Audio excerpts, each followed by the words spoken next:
Welcome to Banging the Can, the Houston sports show that does not apologize for championship rings and tings, presented by Bolen Media. I am your host, Ross Bolen, and today we're talking Houston Texans NFL draft results. But first, an Astros Mexican vacation. Last episode, I said I really hoped the Astros would show us something in their series against the Cubs, and they got swept to make it officially their worst start as a club since 1969.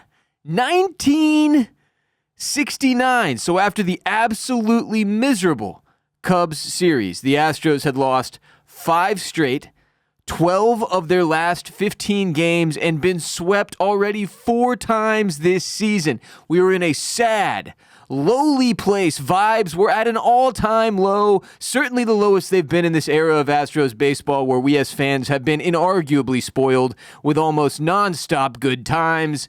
Then the team took a little trip down Mexico way for a 2-game series against the Colorado Rockies in Mexico City, and thank all the sports gods, old and new, they won both games in very convincing fashion. 12-4 and 8-2. We were hitting bombs all over the place. Jordan was crushing the cover off the baseball. He hit 2 bombs in the opener. Kyle Tucker went yard in both games. Altuve hit a dinger in the second game. Pena as well. Even Jose Abreu had 2 RBIs in the first game. In one game, Jose Abreu, 2 RBIs. Don't get too excited because his batting average is still 104, and we're almost certainly at the point where the team has to change things up and find someone else to play first base. More on that momentarily. But the Astros got another solid start from Ronel Blanco, and Framber Valdez returned to action, looking good as well. This little Mexican vacation was good for the squad, making many fans, such as myself, wish we played every single game south of the border. So now the Astros are 9-19. Still doesn't sound good. 10 games below 500, which still makes my stomach hurt to say. Still in last place in the division, but only 6 games out of first place, somehow, with the slightest bit of momentum heading into this week, where they will play 2 huge series at home at Minute Maid in Houston. First, against the red-hot Cleveland Guardians with a 3-game series starting Tuesday night, and then a 3-game series against the first-place Seattle Mariners starting Friday evening. Very, very big baseball games being played this week against 2 good teams when we have obviously been struggling all season long, and we are looking to get things swinging back in the other direction. If you wanted to do it this week, that would be great, Stros. 2 big things, 2 big pieces of news in this regard. 1, I will be at the game in Houston Friday evening against the Mariners. It's been too long since I set foot in Minute Maid, and I'm bringing my 1-year-old son to take in his first Astros game in person, as well as my 5-year-old stepdaughter for her first professional baseball game in person as well. So I am bringing all of the good juju I possibly can.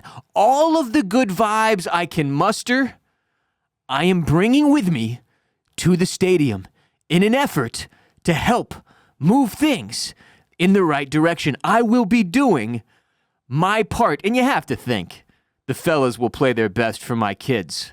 So that's number 1. I'm going to a game, first game of the season for me. I need this to go well. I really need it to go. I need Friday night to go well. Everything between now and then would be nice too, but Friday night in particular, I really need to go well. Number 2, Joey Loperfido has been called up from the Space Cowboys. Now, we've heard about this dude, Joey Loperfido, for weeks now.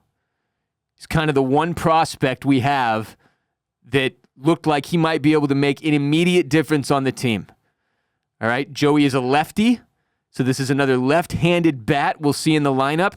He started 7 games at first base so far this season for the Space Cowboys, so he's capable of playing first base, and God knows that's a top priority for the Astros because we are literally the only team in Major League Baseball without a home run from their first baseman, from a first baseman, any first baseman. We don't have one. We're the only team sitting in that category. Abreu ain't it. I'm sorry. I like the guy. I really, really do.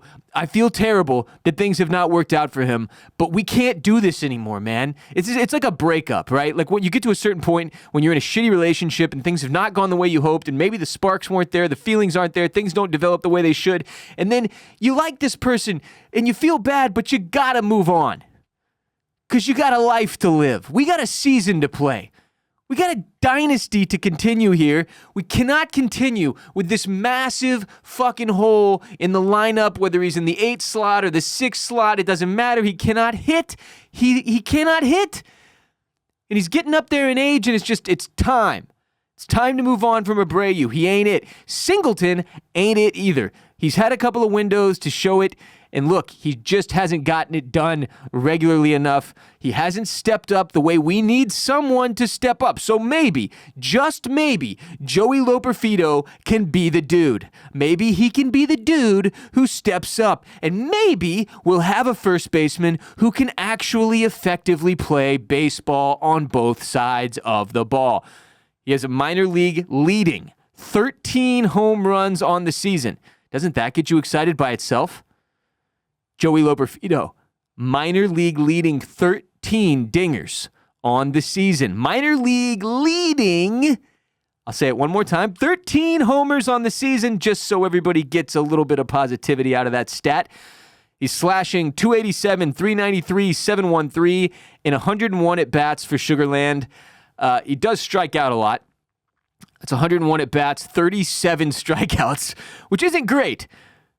But he's a hell of a lot more athletic than Abreu and or Singleton defensively. And all in all, this could be a huge move. This could be a giant move. This could be a momentum-shifting move. Joey Loperfido, we are all rooting for you. Now, granted, it is probably a lot of pressure for him. Because he knows what he's coming into. He knows the situation. He knows we are in dire straits, in desperate need of a spark, and that we're all looking to him to be that spark.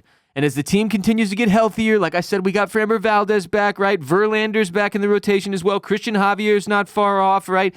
If we can get through this next couple of months, suddenly, all of a sudden, we're looking at Luis Garcia coming back as well. Maybe even Lance McCullers Jr. Who knows? When things get into the summer, we might have a fully functioning fucking baseball club at that point. So if we can have a first baseman in there too, this could be the beginning of things going back to where we thought they would be when we looked forward to this season. So, will we look back at this week, the end of April, the start of May, as when the Astros finally fucking turned it on and turned their season around? Maybe. Just maybe. Time will tell. You may have noticed these stylish and inarguably attractive and outrageous sunglasses on my face. These are from Goodr. Goodr. And wouldn't you know it, today's episode is brought to you by Goodr. Why Goodr? Because Goodr is making shades that are fun and affordable enough to make you forget your baseball team sucks ass.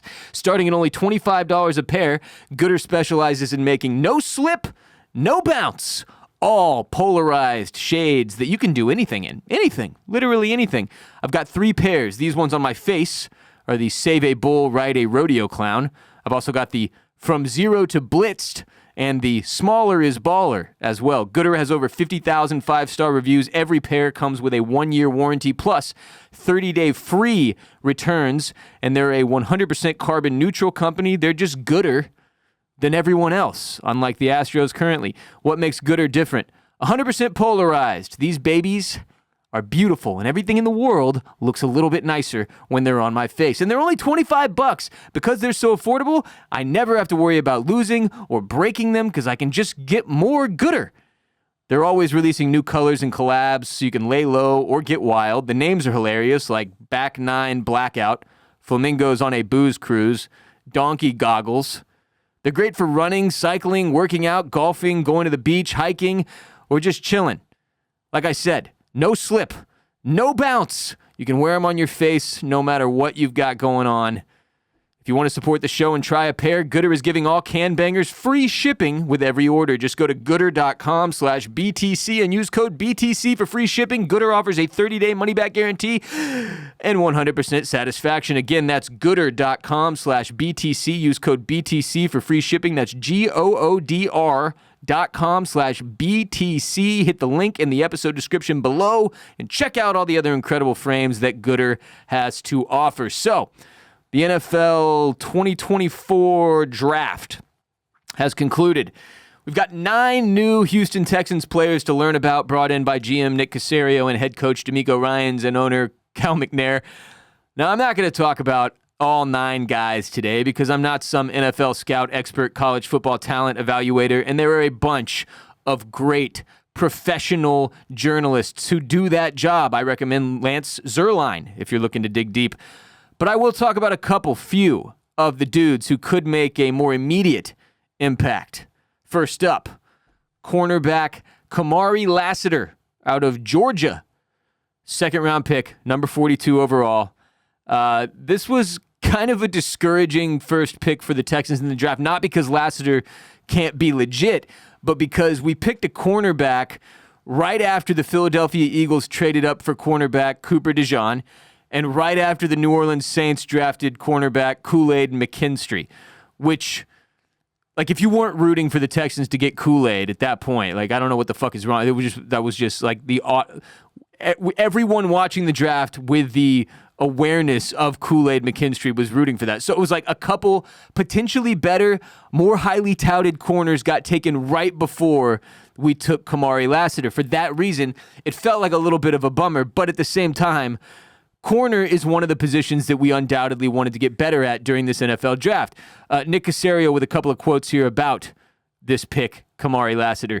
He said, we're drafting football players. We're not drafting track teams.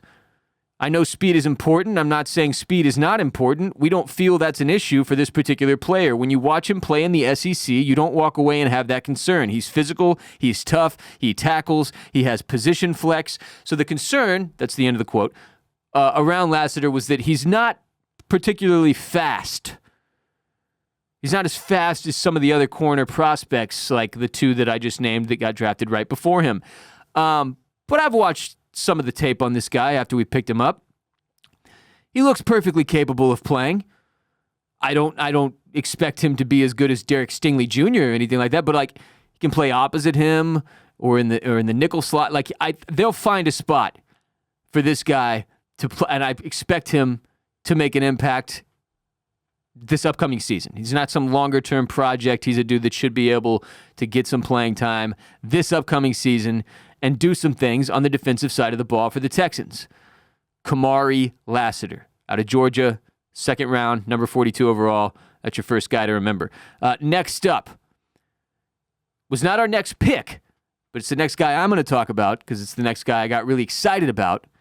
It's tight end Kade Stover out of Ohio State. We got him in the 4th round, number 123 pick overall. Have to imagine this is another dude C.J. Stroud requested personally, which last time that happened was Tank Dell. So yeah, this could be huge. It's a guy that C.J. already has a relationship with that he threw footballs to during his college career. And, we already have a tight end, but you need multiple tight ends. In the modern day NFL, tight ends are responsible for more than one thing. They're blocking, they're catching, they're big pieces of the offensive scheme.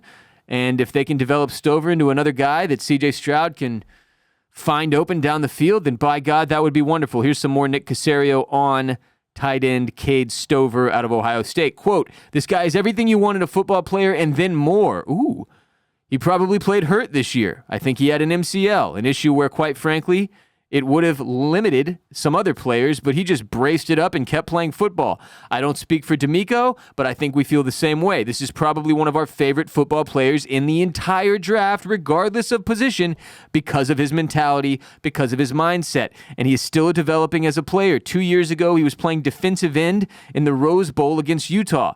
Now he's played tight end for 2 years. Here he is getting picked in the bottom of the 4th round. We think his best position is tight end. That's why we drafted him. Blue collar as they come. Makeup, traits, toughness, mentality. This is an elite guy. End quote. And if that doesn't get you bought into Kade Stover as a tight end of the future for the Texans, then what the fuck will? I love Nick Caserio. He got me jacked up.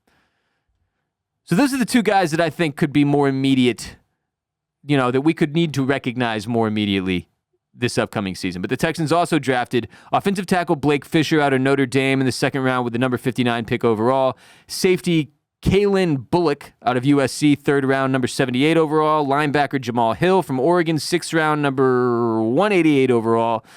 Running back Jawhar Jordan. I'm going to have trouble with his name. Louisville, 6th round, number 205 overall. Edge rusher Solomon Byrd from USC in the 7th round at number 238 overall. Defensive tackle Marcus Harris from Auburn in the 7th round, number 247 overall. And offensive lineman Ladarius Henderson from Michigan in the 7th round, number 249 overall. So, 9 new guys, some of which will matter, some of which won't. That's the way it goes. We didn't have any first-round picks this year because we've done so much over the past year and change in the first round and in terms of trades and whatnot that we didn't really need first round picks the way we normally do, or we normally have in the recent past. But this draft was a little different. Didn't have all the fireworks of last year where we had the number 2 and 3 pick and we end up with our quarterback of the future and our defensive cornerstone of the future. So a little bit different for Texans fans taking this one in, but nonetheless, a productive draft, one that's getting good grades for Nick Caserio and the squad. And looking at, I've seen like B-, B+, because it wasn't fireworks, it wasn't anything crazy, but it was what we needed.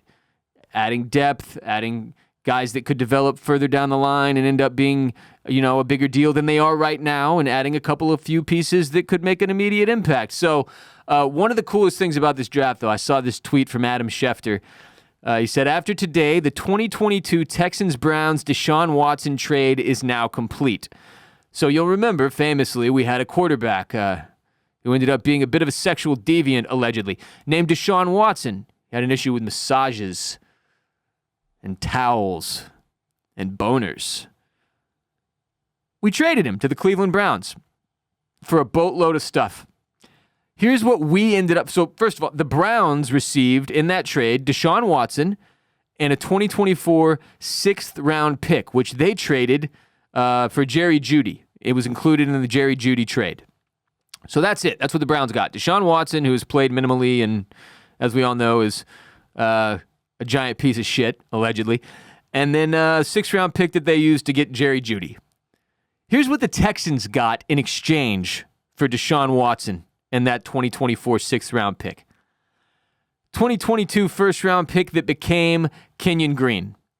2022 4th round pick that became Dameon Pierce. 2023 1st round pick that became Will Anderson Jr.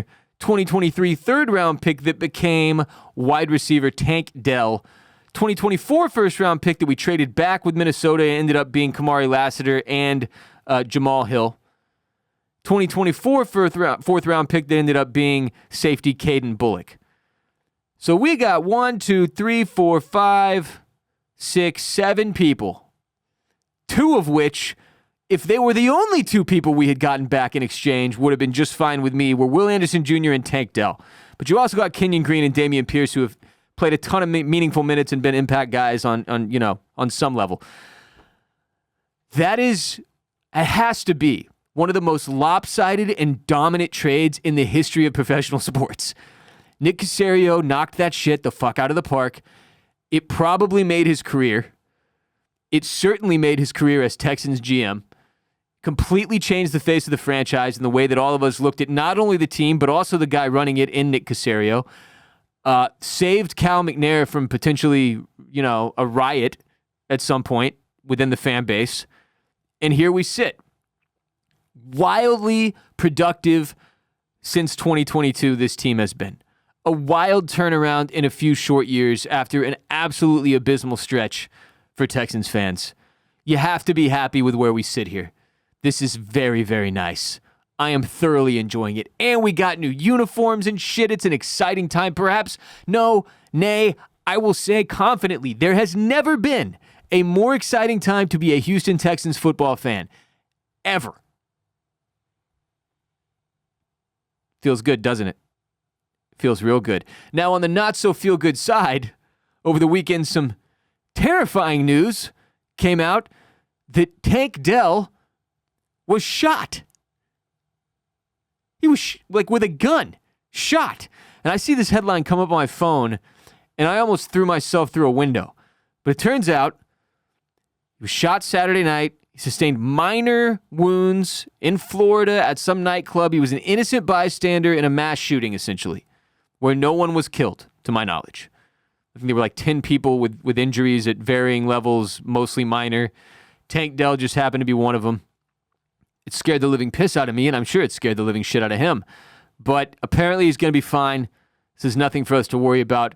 But it would be great, considering where we sit, how happy we all are, how positively things have been going as of late, if we could just get to next season without any of our star players being shot any further. Because one seems like enough. So let's just all try to avoid being shot. Please. And thank you. When it comes time to perform, you don't always have your best stuff. Just like in baseball, so it goes in the bedroom. Especially when you're getting up there in age, performing at your peak every time. It's challenging. Thankfully, today's episode is sponsored by BlueChew. Fellow sports fans, remember the days when you were always ready to throw down in the bedroom? Now you can increase your performance and get that extra confidence when it's time.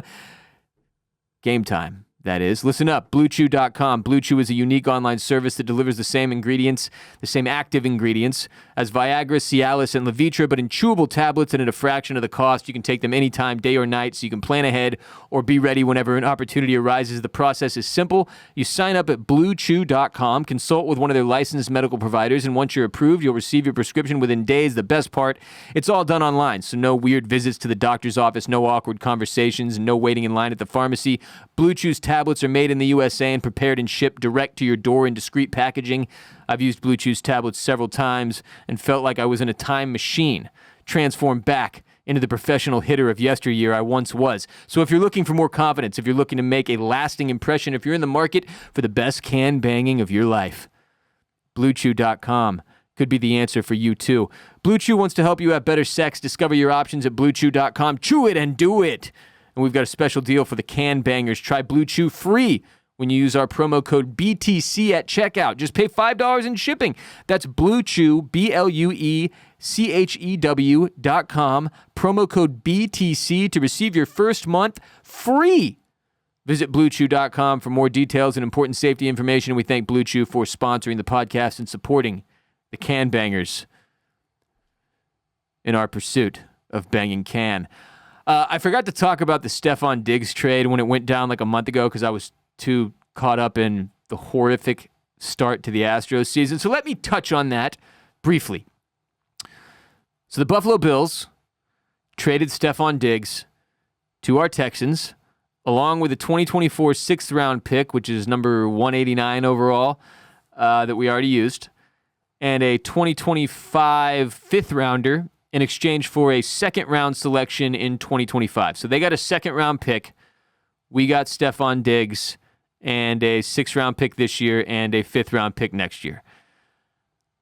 Just that alone seemed pretty solid, right? Now, Diggs had, I think, 3 years left on his contract, but as part of this blockbuster trade, the Texans wiped out the final 3 years of Diggs' contract, so he'll have this year, and that is it. The contract ends, giving him the ability to become a free agent after this upcoming season. We also took the $3.5 million guaranteed to Diggs next season and moved it up to this season, which gives him a raise and assures him of a $22.52 million in guaranteed money in 2024. So the idea is, based on the restructuring here, that you get the best version of Stefon Diggs because he's the most highly motivated version of Stefon Diggs to perform, because if he does well this season, he can turn that into another huge payday moving forward. Now, the risk is obviously that he won't fit in culturally, right? Diggs is one of these dudes who tends to be very outspoken, as many star wide receivers are. He can be a bit of a distraction. He can end up being somebody that's bringing your locker room down if he's not happy. He can be a guy that's outspoken in the media about not getting the ball enough if he's not happy. Things did not go particularly well with him in Buffalo with Josh Allen. So the risk is obvious, right?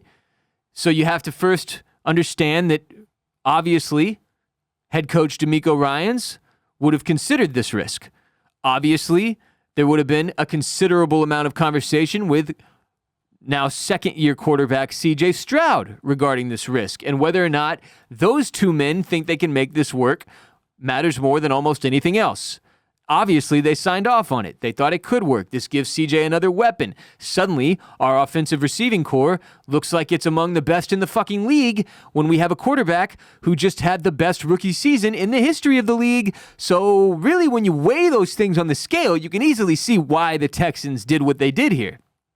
This is one of those things we talked about for months now, that in this offseason, leading up to next season, the Texans need to do work, Nick Caserio in particular, because the championship window is open for this franchise, really for the first time in the history of the franchise, where you are considered a top 5 Super Bowl contender by Las Vegas and people who know math and who know sports at a higher level than anyone else. You see that? You know you've got C.J. Stroud on a rookie contract right now. This is the time to make a big push, make a big splash, make big moves, take some risks, and get this shit done. And that's what they've done here with Stefon Diggs. I'm not going to sit here and pretend that I'm one of the naysayers who's like, oh, this is going to be a distraction. It's not going to work. I think this is fucking great. I think it will work. And now there are other people who are saying, well, between Nico Collins and Tank Dell and you know Dalton Schultz and like, are there going to be enough? Is there enough to go around? Is he going to get the ball enough? And I think the answer is yes. He's going to get the ball enough. I still think even with Joe Mixon being added into the backfield that we're going to be a pass-heavy offense. I think they'll spend their time just like they did last year, you know, developing the run, hopefully more effectively than they did last year. But all in all, when you've got C.J. Stroud and you've got his arm and his ability to read the field and create explosive plays, you need receivers, and you need them spread out. And if you got Tank Dell back healthy and we can avoid anybody else being shot this offseason, you've got Nico Collins, who proved to be one of the best receivers in football last year, and then you put Stefon Diggs in the equation, you've got a solid tight end in Dalton Schultz. You drafted another solid tight end who already has an existing relationship with C.J. Stroud. You're looking at the stew that Nick Caserio has cooking here, and it is an impressive one. Very impressive, arguably. So we'll see what happens, but offense wasn't the concern, right? Defense is the side of the ball that we needed to get better on over the offseason. It's amazing that we still found ways to get better offensively, and I think we undoubtedly did that with this Stefon Diggs trade. And defensively, we made a ton of moves too, which we've already discussed, you know, back when they happened, so we don't have to worry about that too much. The point is, holy shit, the Texans. It's crazy. It's really, really crazy. As a Texans fan who has been here watching this team and franchise pretty fucking closely since its inception, it is wild to just, if you Google Houston Texans roster and then just read down the line, it's wild to feel like we've got like several Pro Bowlers at the least and a squad that could make a legitimate run at an AFC championship. And as I've said over the past several weeks, the expectation at this point is very straightforward. AFC championship or bust. And with this roster, and with this head coach, and with this quarterback, and with this receiving core, and with this defense, there's really no reason that should happen, that we shouldn't be able to accomplish that. Now, obviously, our schedule next year is rough. And it is rough. If you go look at the schedule, it's like, holy fuck. This is the price you pay when you become good again. If we can get 10, 11 wins, that proves, beyond a shadow of a doubt, that this is a legitimate Super Bowl contending franchise this year and for the next couple of years to come. And that would be very, very, very, very, very fucking awesome, especially as we sit in a situation currently where the Rockets are still looking to make the jump to playoff team and the Astros have their worst start since 1969. We need football time in Houston to go well so that we can all experience sports happiness again. And that will do it for today's show. Remember, every episode of Banging the Can is available on all the major podcast platforms, as well as youtube.com/@bangingthecan for those of you who would rather watch instead of just listen.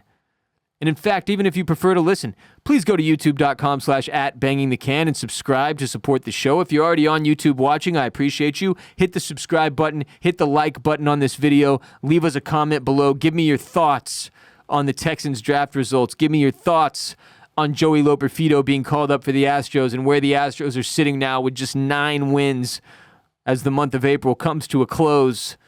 Give me your thoughts on the new uniforms, anything in the comments section below. Subscribe, like, rate, review. If you're on the podcast channels, 5 stars. Write a couple sentences about why you love our show. Rate, review. Help us. If you do these things, the show will continue to exist. If you don't do them, then who knows? You're really living things up to fate.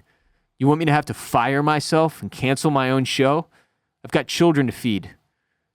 I've got 4 dogs and a wife. She matters too. Do you want that to be on your conscience? Subscribe, like, rate, review. On that note, please share the most unapologetic Houston sports show in existence with your friends and family. Follow us on social media @BangingTheCan across all the social platforms. Support our sponsors. Every episode, our sponsors with the links and the codes are in the details for today's episode in the description below. Look down there, click the links, use the codes, do the things. This is a business. This is how we operate.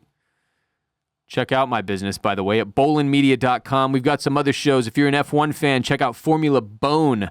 If you're here on YouTube, it's youtube.com/@FormulaBone. If you love F1, you will love Formula Bone, hosted by Jared J-Bone Borislow, giving you all the latest F1 news in the form of a preview and recap for every single race all season long.